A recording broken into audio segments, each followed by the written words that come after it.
একটি গণতান্ত্রিক রাষ্ট্রে জনগণের কাজ কি? আসসালামু আলাইকুম, আমি খান তরিকুল ইসলাম, অ্যাডভোকেট, বাংলাদেশ সুপ্রিম কোর্ট। একটি স্বাধীন দেশে এবং একটি গণতান্ত্রিক রাষ্ট্রে দেশের যারা নাগরিক বা দেশের যারা জনগণ, এদের মূলত প্রধান কাজ কি বা এদের কাজ কি? এদের মেন কাজ বা প্রধান কাজ হলো দুইটি। এক হলো কাউকে ক্ষমতা থেকে নামানো, আর দুই হলো কাউকে ক্ষমতায় বসানো। আবার কাউকে ক্ষমতা থেকে নামানো, আবার কাউকে ক্ষমতায় বসানো, আবার কাউকে ক্ষমতা থেকে নামানো, আর কাউকে ক্ষমতায় বসানো। এটা হলো একটি গণতান্ত্রিক রাষ্ট্রের জনগণের কাজ। আর এই কাজ করতে করতেই দেশের যে জনগণ থাকে তাদের জীবন অতিবাহিত হয়ে যায় বা পার হয়ে যায়। এখন প্রশ্ন হলো, এই কাজে জনগণের লাভ কি? যদি বলা হয় যে জনগণের কোনো লাভ নেই, জনগণই থেকে যায়, কিরকম?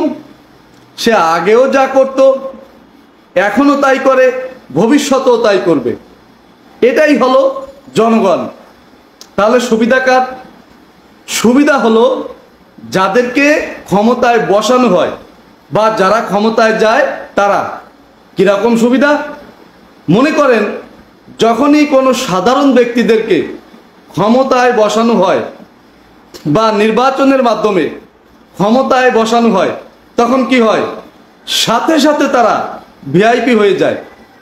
আর এই ভিআইপি হওয়ার কারণে তারা কিন্তু রাষ্ট্রের যে সমস্ত সুযোগ সুবিধা আছে 16 আনা পেয়ে যায়।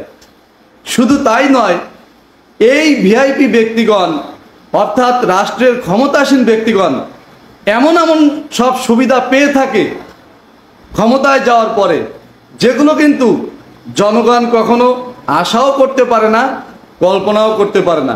শুধু তাই নয়, এই যারা ক্ষমতায় যায় এদের ক্ষমতা শেষ হওয়ার পরে একটা বিষয় খুব দেখা যায়। সেইটা কি?